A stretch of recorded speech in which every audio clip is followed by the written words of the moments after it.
Hancurnya pangkalan udara di Ukraina membuat Presiden Volodymyr Zelensky meminta bantuan kepada Amerika Serikat. Zelensky meminta agar Amerika bersedia mengirimkan jet tempur tambahan untuk melawan Rusia. Hal ini disampaikan Presiden Ukraina Volodymyr Zelensky pada Sabtu 5 Maret kemarin. Zelensky mengadakan pertemuan secara online dengan anggota parlemen Amerika Serikat. Dalam pertemuan tersebut, dirinya seolah sudah putus asa dengan keadaan negaranya. Zelensky bahkan menyebut pertemuan itu bisa saja menjadi yang terakhir kalinya. Meski begitu, orang nomor satu di Ukraina ini menegaskan akan tetap berada di ibu kota Kiev.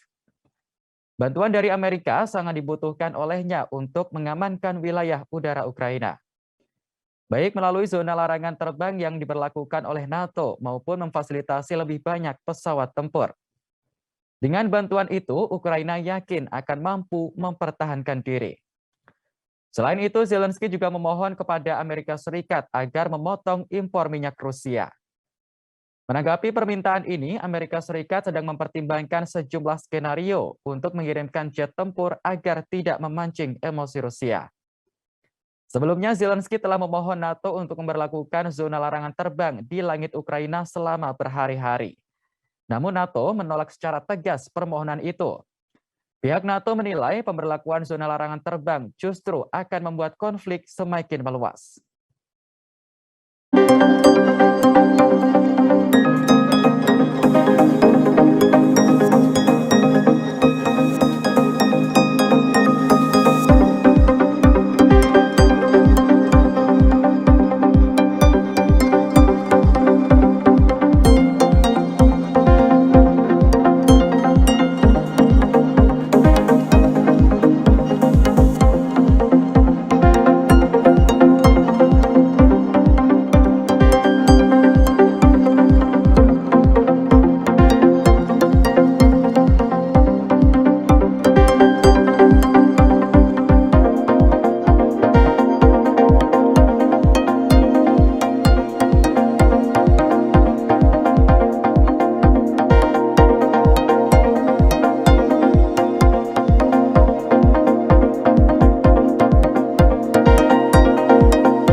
Jangan lupa subscribe, share, komen, dan like ya.